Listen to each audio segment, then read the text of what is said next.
बिस्मिल्लाहिर्रहमानिर्रहीम। आज हम बात करेंगे सिंध में बल्दियाती इलेक्शन के दूसरे मरहले पर। सिंध में बल्दियाती इंतखाबात का दूसरा मरहला सनसनीखेजी में बदल गया है और इस पर अभी फरीकैन की जानिब से तबसरे, प्रेस कॉन्फ्रेंसेस और मुख्तलिफ मौज़ूआत पर बड़ी बड़ी तावीलें और बातें की जा रही हैं, लेकिन हकीकत हाल ये है कि अभी इलेक्शन कमीशन ऑफ पाकिस्तान ने हुकूमत सिंध की दरख्वास्त मुस्तरद करते हुए कहा है सिंध में बल्दियाती इलेक्शन का दूसरा मरहला मुकर्रर शेड्यूल के मुताबिक 15 जनवरी को ही होगा। चीफ इलेक्शन कमिश्नर सुल्तान सिकंदर राजा की ज़ेर सदारत इजलास में हुकूमत सिंध की दरख्वास्त और नोटिफिकेशन पर गौर खोज किया गया। इसके साथ ही इलेक्शन के इनेकाद, सिक्योरिटी की सूरत हाल और दीगर मामलात पर तफसीली गौर खोज के बाद चीफ इलेक्शन कमिश्नर ने फैसला सुनाया कि सिंध में बल्दियाती इंतखाबात का दूसरा मरहला मुकर्रर शेड्यूल के मुताबिक 15 जनवरी 2023 को ही होगा। उन्होंने कहा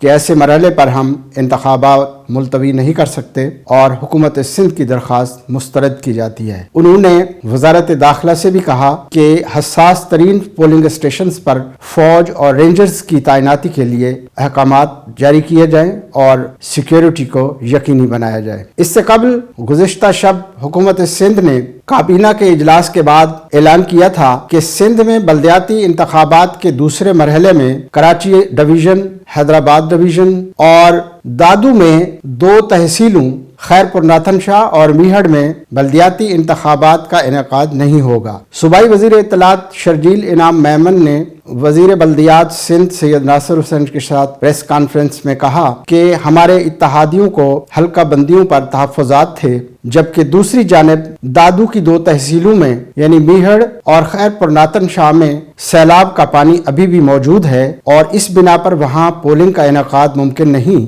लिहाजा इलेक्शन कमीशन को एक दरख्वास्त भेजी गई है जिसमें ये इस्तदा की गई है कि 15 जनवरी को होने वाले इंतखाबात मुलतवी किए जाएं। वज़ीर इत्तलात सिंध ने यह भी बताया कि हुकूमत सिंध वजारत बल्दियात ने कराची में हल्का बंदियों से मुताल्लिक नोटिफिकेशन वापस ले लिया है और हमारे इत्तहादियों के तहफ़्फ़ुज़ात के पेश नज़र सूबाई काबीना की ज़ैली कमेटी इस सिलसिले में एक नया नोटिफिकेशन जारी करेगी, जिसके बाद नई हल्का बंदियाँ वजूद में आएंगी और उसके बाद इलेक्शन का इनेकाद किया जाएगा। उन्होंने ये भी कहा हुकूमत सिंध ज़िला मटियारी, टंडो मोहम्मद खान, टंडो इलायार, बदीन, सजावल और ठट्ठा के अजला में बल्दियाती इंतखाबात के दूसरे मरहले के इनेकाद के लिए पूरी तरह तैयार है और इलेक्शन कमीशन चाहे तो वहां पोलिंग मुमकिन हो सकती है। इसके साथ ही जमात इस्लामी ने कराची और हैदराबाद में बल्दियाती इंतखाबात मुलतवी किए जाने पर शदीद एहतजाज करते हुए आज election commission of Pakistan Sindh के बाहर एहतजाज और धरने की कॉल दी थी, लेकिन अमीर जमात इस्लामी कराची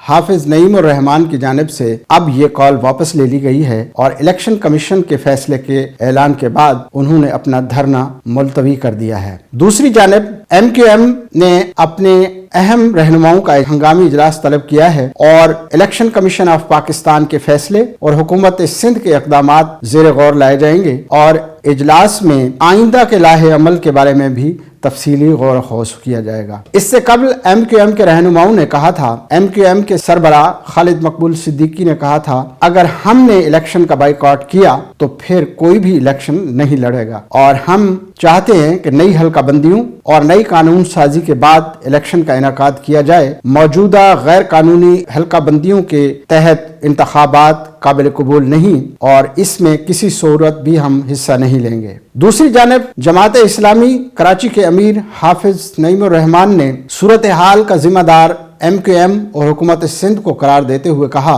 कि एक मुनज़्ज़म साजिश के तहत कराची के शहरियों से शब खून मारा गया है, उनसे हकीकी जमहूरी और सियासी हुकूक सलब किए गए हैं और उन्होंने कहा कि पोलिंग से 2 रोज कबल एक नोटिफिकेशन के जरिए इलेक्शन मुलतवी करना गैर कानूनी अमल है और हुकूमत सिंध का ये इलेक्शन कमीशन को खत बिल्कुल आइन के खिलाफ और पब्लिक मफादात के खिलाफ है। उन्होंने ये भी कहा कि इस साजिश में MQM बराबर की शरीक है और MQM ने हमेशा इस शहर का मैंडेट वडेरों और जागीरदारों को फरोख्त किया है। उन्होंने कहा कि पीपल्स पार्टी को ऐसा इसलिए मुमकिन हुआ कि उनको MQM जैसे लोगों की आशीर्वाद हासिल है। उन्होंने ये भी कहा कि इलेक्शन हर सूरत में होने चाहिए اور ہم چیف الیکشن کمشنر سے یہ مطالبہ کرتے ہیں کہ وہ صورتحال کا نوٹس لیں، حکومت سندھ کے غیر قانونی اقدامات کے خلاف ایکشن لیں۔ انہوں نے یہ بھی مطالبہ کیا کہ پولنگ کے دوران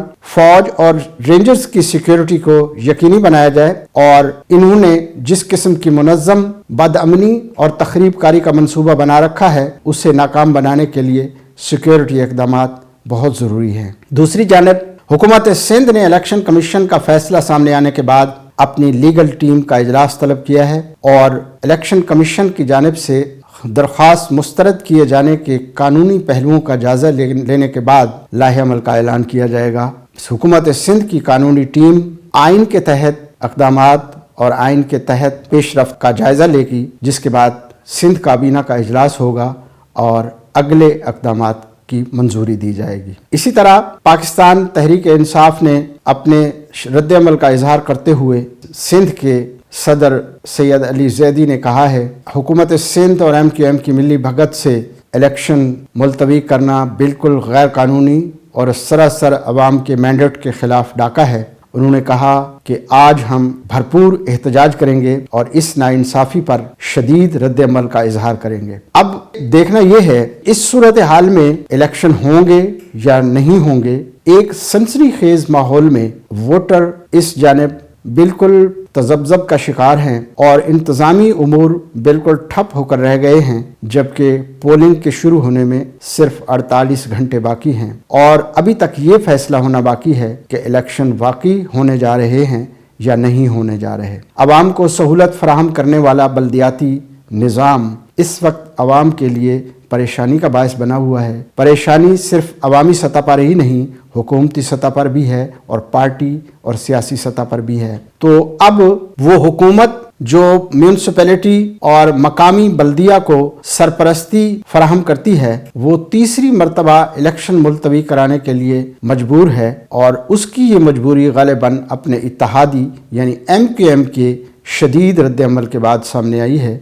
حالانکہ اس سے پہلے یہ کہا گیا تھا کہ پاکستان پیپلز پارٹی مکمل طور پر الیکشن کے اس مرحلے کو اپنے تکمیل کے مرحلے تک پہنچانا چاہتی ہے، لیکن اتحادیوں کے شدید رد عمل کے بعد پاکستان پیپلز پارٹی کی حکومت مجبور ہو گئی ہے کہ وہ الیکشن کو التوا میں ڈالے۔ دوسری صورت میں MQM نے یہ دھمکی دی تھی کہ ہفتے تک ہم انتظار کریں گے اور اس کے بعد اپنا فیصلہ سنائیں گے۔ تو وہ ممکنہ فیصلہ وفاقی سطح پر حکومت سے علیحدگی ہو سکتی ہے، جس کا اندیا MQM کے رہنما اس سے پہلے دے چکے ہیں۔ ان کا کہنا یہ ہے کہ اگر ہمارے مطالبات منظور نہیں کیے گئے، ہمارے تحفظات دور نہیں کیے گئے، تو پھر ہمیں حکومت میں رہنے کا کوئی حق نہیں اور حکومت میں رہنے کا کوئی جواز بھی نہیں۔ تو اب صورتحال ایک عجیب مرحلے میں داخل ہو گئی ہے، جہاں اتحادی مطالبات کے ساتھ شدید رد عمل ظاہر کر رہے ہیں اور پیپلز پارٹی کی سندھ حکومت وفاق کی حکومت بچانے کے لیے الیکشن ملتوی کرانے جیسے اقدامات پر مجبور ہوئی ہے۔ تو دیکھنا یہ ہے کہ آنے والے وقت میں پاکستان پیپلز پارٹی کی حکومت چیف الیکشن کمشنر کے فیصلے کے خلاف کیا اقدامات لیتی ہے، اور کیا انتخابات چوتھی مرتبہ التوا کا شکار ہوں گے، کیونکہ 26 جون 2022 کو الیکشن کا پہلا مرحلہ مکمل ہو چکا تھا، جہاں سکھر، لاڑکانہ، میرپور خاص ڈویژن میں پولنگ ہوئی اور وہاں بلدیاتی نمائندے منتخب ہو چکے ہیں اور وہ ابھی تک حلف نہیں اٹھا سکے۔ اس مرحلے کے مکمل ہونے کے بعد ہی ان کی حلف برداری ممکن ہو سکے گی۔ تو ایسی صورتحال میں دوسرا مرحلہ ملتوی ہوتے ہوتے اب اس مرحلے پر پہنچ گیا ہے، جہاں سندھ ہائی کورٹ احکامات پر اعلان کردہ اس شیڈول کو بھی اب ملتوی کیا جا رہا ہے۔ اس سے قبل 24 جولائی کو ہونے والے انتخابات ملتوی کیے گئے تھے، پھر 28 اگست کو شیڈول ہوئے تو 28 اگست کو بھی ملتوی کر دیے گئے۔ پھر سندھ ہائی کورٹ کی ہدایت پر 22 نومبر کو الیکشن کمیشن آف پاکستان نے 15 جنوری 2023 کو ووٹنگ کرانے کا اعلان کیا۔ اب ووٹنگ سے 2 دن پہلے پھر سے الیکشن ملتوی کرنے کا فیصلہ کیا گیا ہے، جسے الیکشن کمیشن آف پاکستان نے مسترد کر دیا ہے۔ اب دیکھنا یہ ہے کہ اگلے چند گھنٹوں میں کیا طے ہوتا ہے، اور وہ جو طے ہوتا ہے اس کے اثرات صرف کراچی اور سندھ پر نہیں بلکہ ملک کی سیاست پر ہوں گے، اور ملک کی سیاست اور وفاقی حکومت تک اثرات مرتب ہوں گے۔ آپ بھی دیکھیے اور ہم بھی انتظار کرتے ہیں۔ اپنا خیال رکھیے گا۔ اللہ حافظ۔